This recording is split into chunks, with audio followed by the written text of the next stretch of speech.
If you're new to NETWise, we highly recommend you go back and listen to the first episode in the series. It goes over the basics of neuroendocrine tumors and how they're treated. And you can find a whole library of episodes on different topics at netrf.org/podcast, where you'll also find infographics and videos that expand on this material. If you have a story to tell about your own NET journey, please email us and let us know.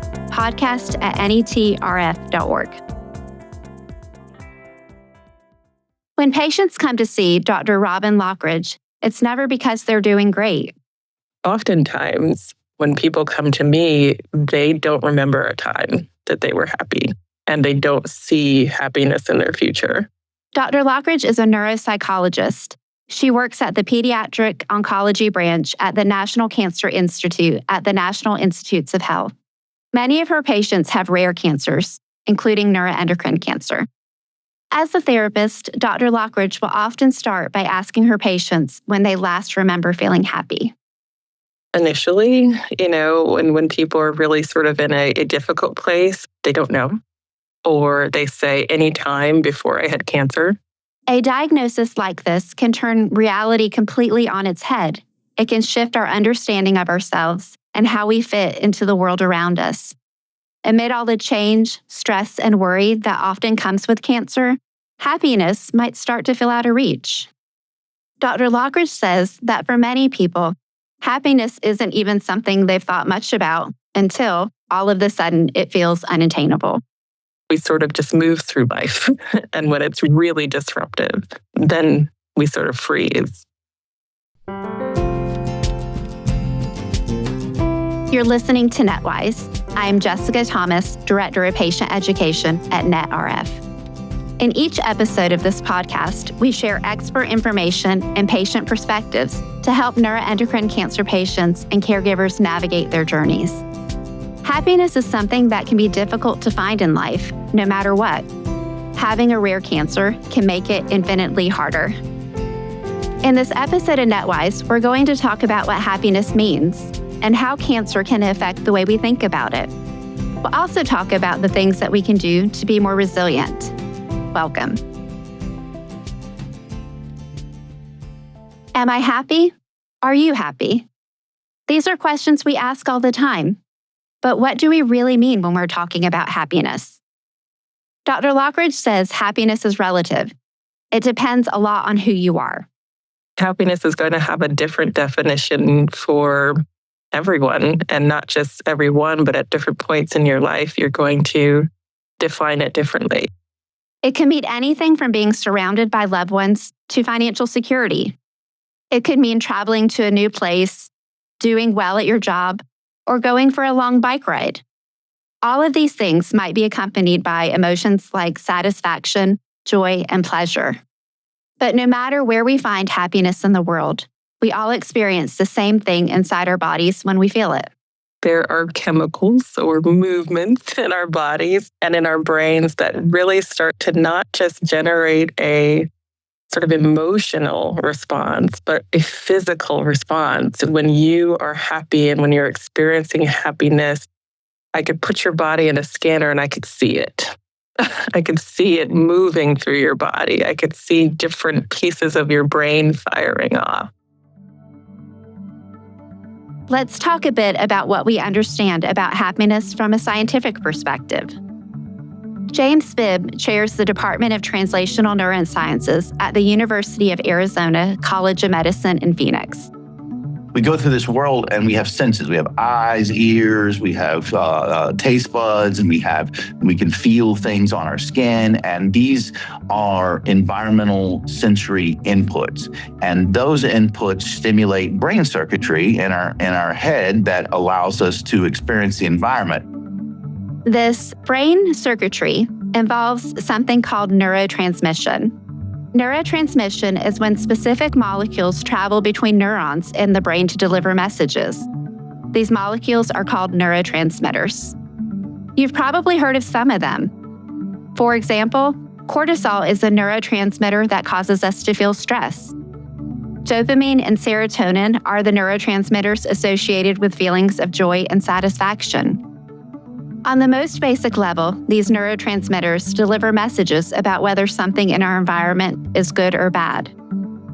When your body's under a state of stress, there are certain neurotransmitters that activate that allow you to basically respond to that stress. So if you need to run, if you need to, not be using the bathroom that moment, your body is doing all of that work for you, saying, hey, get out of here. On the alternate side, you have other neurotransmitters like dopamine and serotonin that sort of have the opposite effect. They have a sort of immediate pleasure effect, an immediate calming effect. And that's sort of, okay, the danger has left and now I'm okay. For the most part, positive and negative feelings ebb and flow. But sometimes we find ourselves in a situation where we experience a high proportion of one or the other over a prolonged period of time. The challenge is when you're constantly under that stress, and that constant stress keeps your body in that mode of activation. These prolonged negative mood states can lead to anxiety and depression, among other conditions. On the other hand, if we're having mostly positive experiences, we'll be releasing more of those neurotransmitters associated with joy and pleasure. We might be more alert and engaged and feel something we'd call happiness. When you're dealing with an uncommon cancer, you'll probably feel the opposite of happy. From diagnosis to symptoms to treatment, disease disrupts our lives. It's a source of stress and anxiety, and it can change everything from what activities we're able to do to expectations of ourselves. Inside the body, the neurotransmitters having to do with stress and fear can outweigh those associated with satisfaction and joy. Every patient has a unique emotional experience, but for many people, this is a time of great unhappiness. Diagnosis is often where this begins. The process of getting a diagnosis can be intensely stressful, with signals in the brain sending messages of fear and worry, not to mention the many other complicated emotions someone might feel.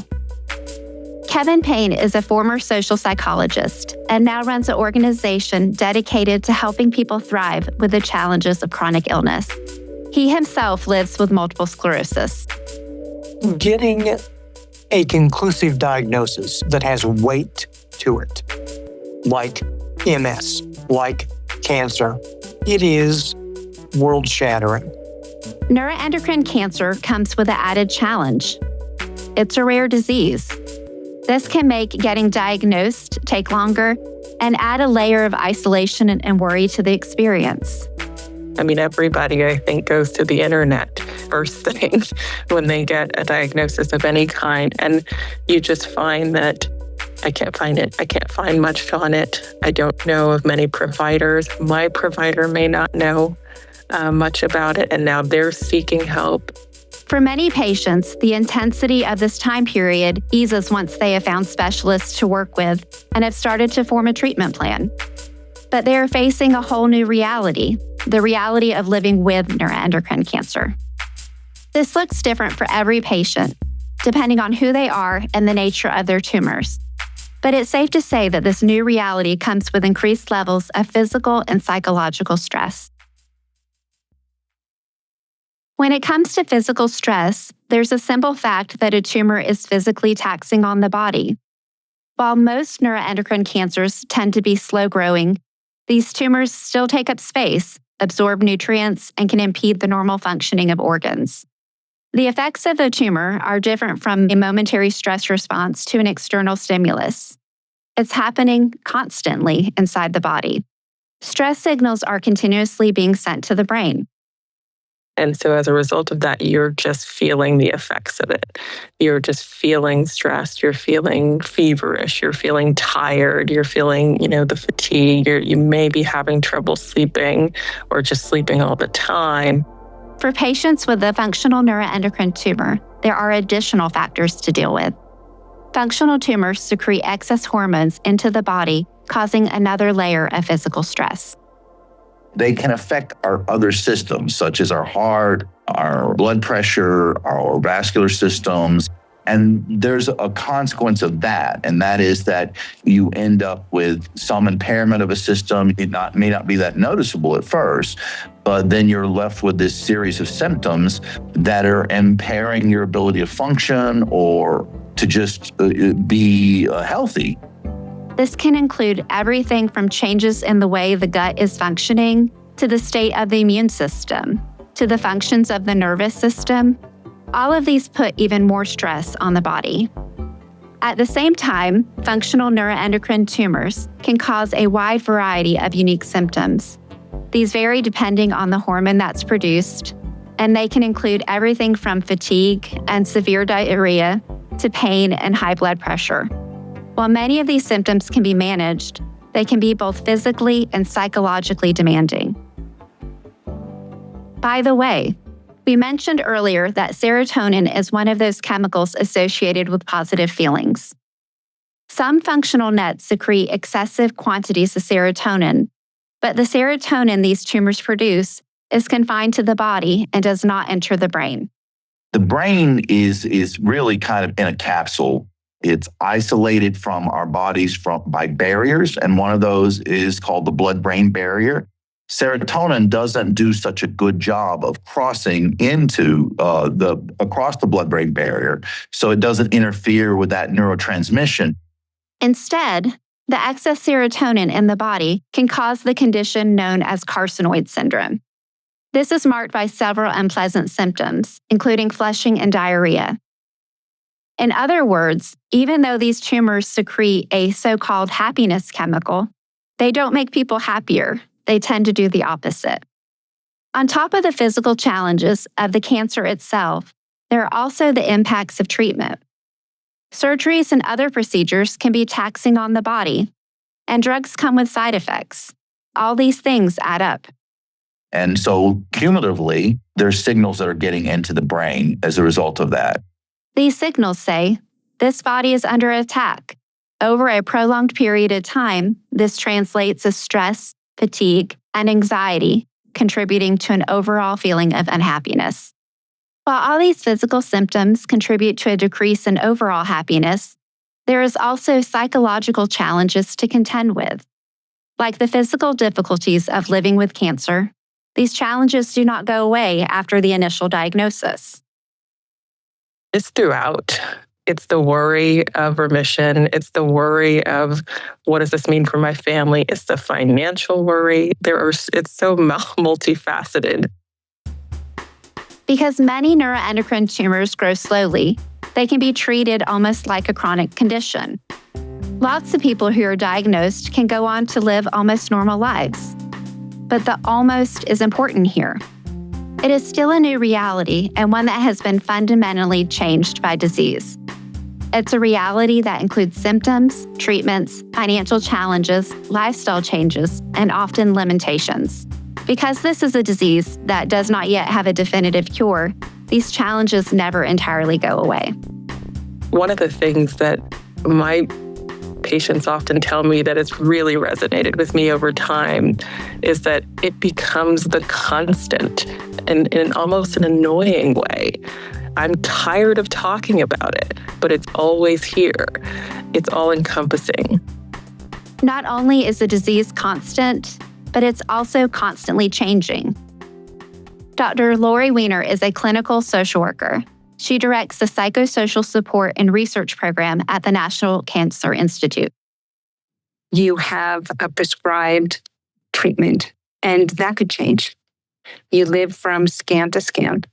You may have multiple surgeries. Your body is different. It feels different. It's adapting to that. Your day-to-day existence of what you were able to do may be different from what you're able to do now. Your short-term and long-term planning may be impacted. This persistent uncertainty can be another source of stress, worry, and anxiety. All these factors taken together, the physical stress of tumors and symptoms, plus the psychological challenges of symptoms, treatment, life changes, and uncertainty, can have a profoundly negative impact on our mental health. Unhappiness is a completely normal response to these circumstances. But over a prolonged period of time, Unhappiness can impact quality of life, especially when it reaches to the point of depression, which is a common condition among people with cancer. Fortunately, there are a lot of things people living with cancer can do to find more happiness in their lives. My name is Bert Rosen. I live in Portland, Oregon, and I was actually diagnosed with 2 primary cancers. So I have pancreatic neuroendocrine tumor, which is metastasized to my liver. And for those who understand what this means, it's grade 2 with a Ki-67 of, I think, 8% right now. And then I also have renal clear cell carcinoma or kidney cancer. I like to joke that I went to the cancer store and buy one, get one free day. So I was diagnosed in July of 22. The kidney cancers are in an early enough stage that they don't want to treat the kidney at the risk of messing up treatments for the PNAT. So my primary oncologist is a neuroendocrine tumor specialist, and I started off on 7 rounds of CAP-10, which is a chemo protocol, capecitabine and temozolomide. My tumors all shrunk, even the kidney shrunk, but my platelet counts dropped too low. So they wanted to stop me on the CAP-10. They put me on 3 shots of octreotide. Then in June of 23, I had a liver resection. I was supposed to have a liver resection, gallbladder removal, distal pancreatectomy, and splenectomy. I lost too much blood after the liver resection, so technically I'm in the middle of a stage surgery. And then the only Western treatment I've been on since then is lanreotide every 28 days. I am very, very involved in the integrative oncology world, and I do a lot of things outside of, medical, radiation, chemo, et cetera. So my big question was always, what else can I do to help myself? So I started to focus on how do I make Bert healthier overall, right? So my oncologist, his sole goal is how do I kill the bad stuff? But killing the bad stuff is only half the battle. I heard this quote from an integrative doctor that I loved, which is cancer is the weed, but we need to tend to the garden. So the things I do, and this is all science-backed, so it's not alternative, which there's a difference for those who don't know. Alternative is I don't want to do that, I want to do this. Integrative pretty much says all modalities have a place. I realized I get 1 shot of lanreotide once every 28 days for 30 minutes. So when you think about that means it's less than 1% of my month is focused on getting treated by medication. So the other 99, and actually it's 99.75% or something like that, time in the month, I have time to focus on how do I help Bert get better overall. So I do things that are meant to improve my overall health. So my diet's better. I meditate every day. I go to therapy weekly. I try to exercise as much as I can. I'm not good on that one yet. I try to be outside when I can. I'm trying to get back into yoga. So I do a lot of things like that to help too. Through meditation, I've learned a lot to focus on my breath and how that can calm me down. So if I'm, about to get my lanreotide and I'm anxious, I just focus on my breathing. Or if I go take a walk outside, a lot of times I'll listen to music or podcasts, but sometimes I'll just shut it off and I'll just feel what it feels like to put my feet down, left, right, or to watch the leaves in a tree move. And the therapy side, if I'm in a crappy mood, I'll have these internal discussions it's okay to be in a crappy mood sometimes, or, oh, this puts you in a crappy mood. Let's think about that more and how do we get you out of it? So meditation and mindfulness and therapy are probably the tools I use the most that can make it the easiest impact for me on a one-to-one basis. But certainly everything all helps together. And it's worked. I feel like my attitude is probably one of my strongest suits right now. I'm genuinely happy. I'm extremely optimistic. This is something I'm dealing with, not something that defines me. There are days that you wake up and you think, oh crap, I have cancer. But for the most part, I try to give myself things to look forward to, and I try to keep myself involved. In my mind, there's 2 parts to having cancer. There's treating your cancer, and then there's the experience of living with your cancer. I'll never, ever call myself a cancer patient. I refer to myself as Bert who has cancer, right? Because I'm Bert, and I have allergies too, right? Cancer is just harder to deal with. That's the way I look at it.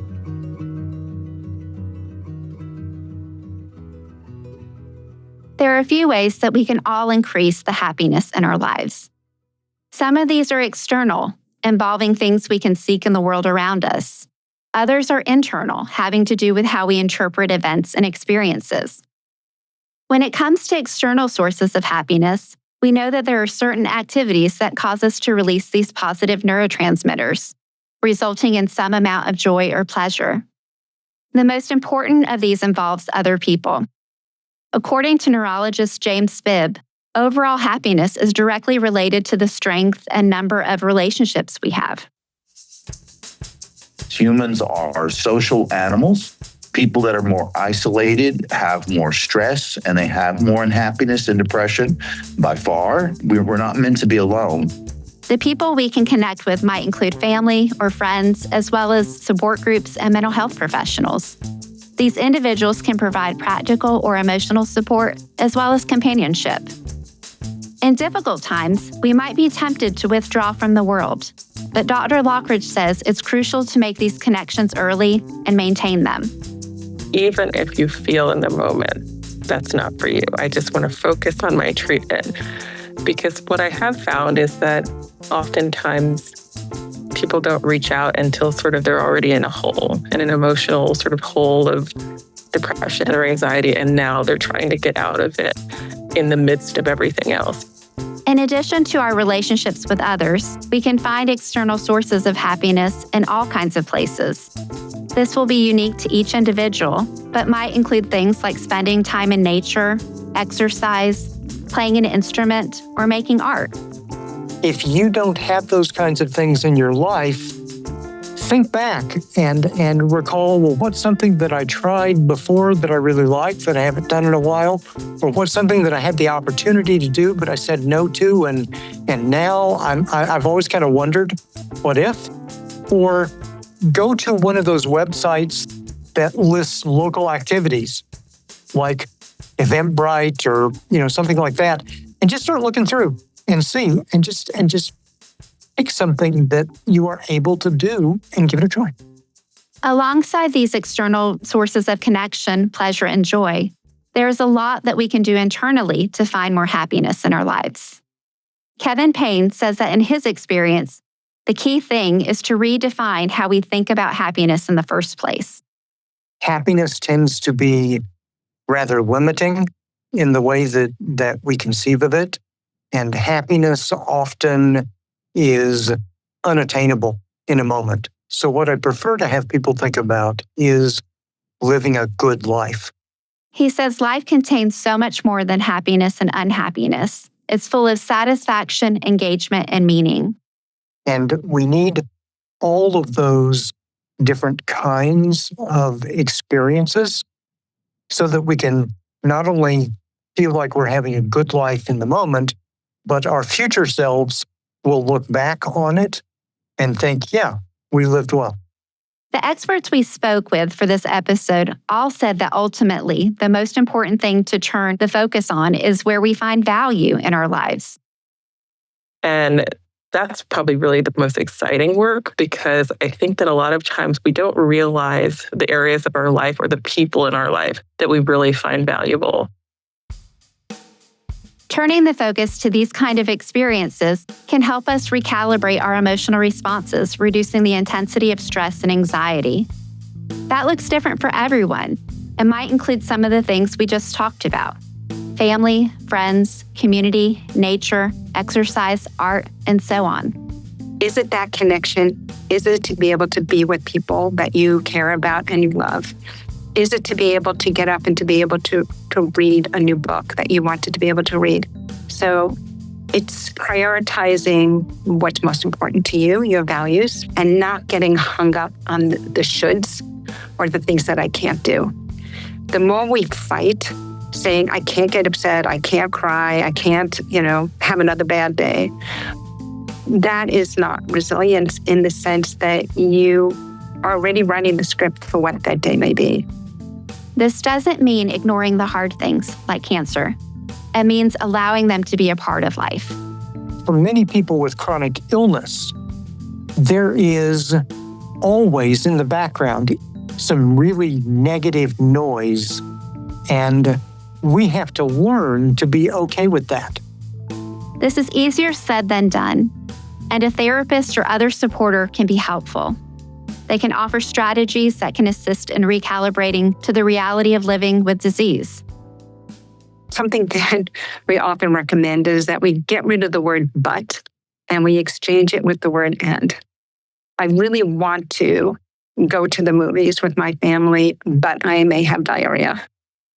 I really want to go to the movies with my family and I may have diarrhea. And that's not without its fallbacks. It happens. And I think that's important too, even when you have learned those lessons and you have all the skills and tools and you reframe on your own and you don't get caught in those sort of circular thoughts that keep you up all night. There are moments that you take a few steps back, and now you are finding yourself ruminating, and you are finding yourself going, "Oh no, what if?" Dr. Lockridge says that's okay too. Everyone is going to have bad days. The important thing is to allow those emotions to come and go. To be able just to be present that day for what that day is to bring. And yes, there may be some sadness, and yes, there may be some anxiety, but at the same time, you're here, you're alive, you're breathing. You can connect with other people if you want to, and you have permission to find those things that can bring you some joy or at least comfort for that day. All of us have spent time at one time or another laying on the grass watching the clouds go by. Imagine that. Take that feeling that you have and attach it to that cloud and let the wind carry it away. And the next feeling that comes along is going to be something different. And maybe it might be negative feeling, 9 or 10 times in a row. That's okay. You let it go. And eventually you got you got 9 storm clouds coming along and then one happy little puffy cloud that comes along. Okay. But the secret is, don't hang on to that either. I'm Nancy Lewis. I am in Kansas City, Missouri, and my diagnosis is GI nets that have metastasized to my liver. So I was having laparoscopic surgery, and the doctor looked over and saw that things did not look right on my liver. She sent me to a liver specialist who then brought in an oncologist, and they're the ones that let me know that I had neuroendocrine cancer. So originally I had about 36 tumors. I am on octreotide, and I take that once a month.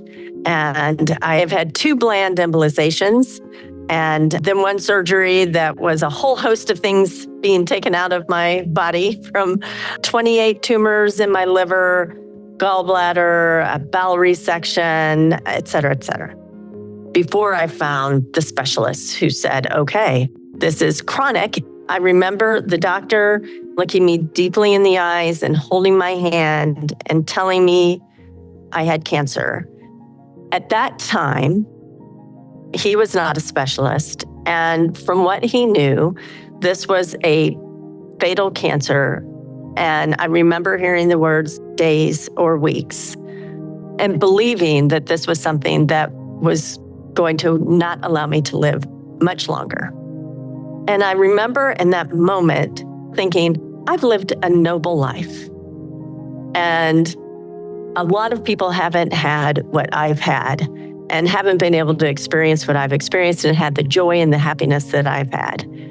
And I remember in that moment making that decision to not be sad about it or angry. I am a big believer that your thoughts shape your reality. And so because of that, I am a happy person generally because I choose to be. I think if I'm sad, I'm allowing myself to be sad, and that is normally not my choice. It's not that it is the most happy and joyful thing going through this cancer. I mean, there are times when it's really painful and not easy. But there are a lot of times when it's not. I mean, there are a lot of times, you know how this cancer goes. There are times when you're struggling and dealing with procedures or surgeries, and then there are times in between. So in those times in between, I like to make sure that I am not focusing on the bad parts and focusing on the other positive parts of my life instead of thinking about cancer when I don't have to. When I do, and I will. But when I don't have to, I try not to spend my lifetime focusing on it. Every single morning, my husband and I say a prayer and we talk about all the things that we are thankful for. And that's it. And even on the mornings that are really tough, I still have that same prayer and still find what I'm thankful for in that moment. I am thankful for Wordle. I am thankful for the birds in the backyard. I am thankful for Wheel of Fortune. I am very thankful, and we always say our thanks for a job that has insurance that allows me to get wonderful care. And I know that, there are some people for whom this kind of mindset may be really difficult. And it's not like I'm just fooling myself. I mean, it's not like I'm telling myself, oh, you have to be happy when deep down I'm really sad. That's not what it is. I am finding what is within me to bring out the joy that exists. There are people who say, oh, she's fighting cancer, she's battling cancer, she's doing this, she's doing that. And it's not how I view it. I just view it as cancer is something that is part of me, within me, happening to me, and I am going to live my best life with it. And for me, it just doesn't feel good to be angry and fighting and struggling all the time. It's more that I'm living a happy life with cancer. Throughout this episode, we've talked about happiness from a variety of perspectives. We've come to understand what happens in our brains and our bodies when we're happy and what can make it hard to find. We've also talked about the importance of shifting perspective in order to live life well, not despite neuroendocrine cancer, but with it. Dr. Robin Lockridge acknowledges that to some, this might sound absurd or even impossible. I myself, when someone said to me when I was training in psychology, ask your patient what has cancer given them. I thought it was the most ridiculous question I'd ever heard. I thought, there's no way I can ask that question. They're going to look at me like I've lost it. And so for years, she didn't ask her patients that question. I just couldn't bring myself to do it when I was training because I thought it was I just couldn't. It was insensitive. I had all these thoughts. But over time, she found that her patients offered her the answer anyway. And they had said, I wish I never got cancer. But since my friends and I have gotten so much closer, I've realized how strong I am. I don't worry about the things that don't matter. Instead, she says, people learn what's most important to them, and that's what they focus on. And oftentimes, those people are the ones that I see, they do okay. When something gets hard, they know they'll be okay and that they can see that through because they've done it before and they've learned so much about themselves throughout their process. The people who have a harder time are those that sort of live in that, I wish this never happened to me. And they sort of live in the I wish. And often I say to them, I wish that too. I wish that too. But I worry that if you stay there, we won't be able to find happiness for you again. And that becomes the question and the work. Wherever you are in your journey with neuroendocrine cancer, know this: happiness is not out of reach. If you know where to look and how to look, you can find it almost anywhere.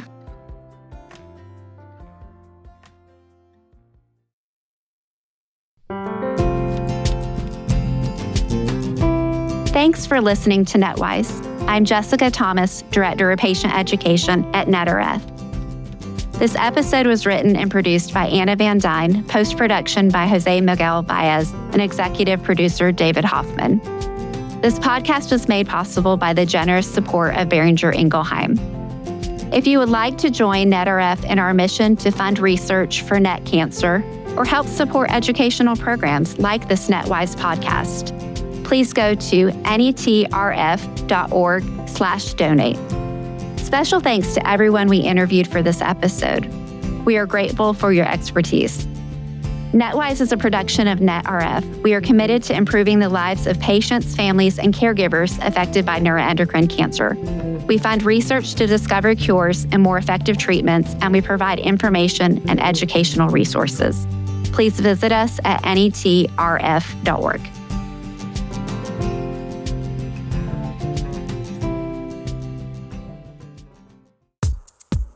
This podcast is not intended as and shall not be relied upon as medical advice. The Neuroendocrine Tumor Research Foundation encourages all listeners to discuss any scientific information found here with their personal oncologist, physician, and/or appropriate qualified health professional. Listening to this podcast does not constitute a patient-physician relationship. The Neuroendocrine Tumor Research Foundation does not represent that any information provided here should supplant the reasoned, informed advice of a patient's personal oncologist, physician, or appropriate qualified health professional.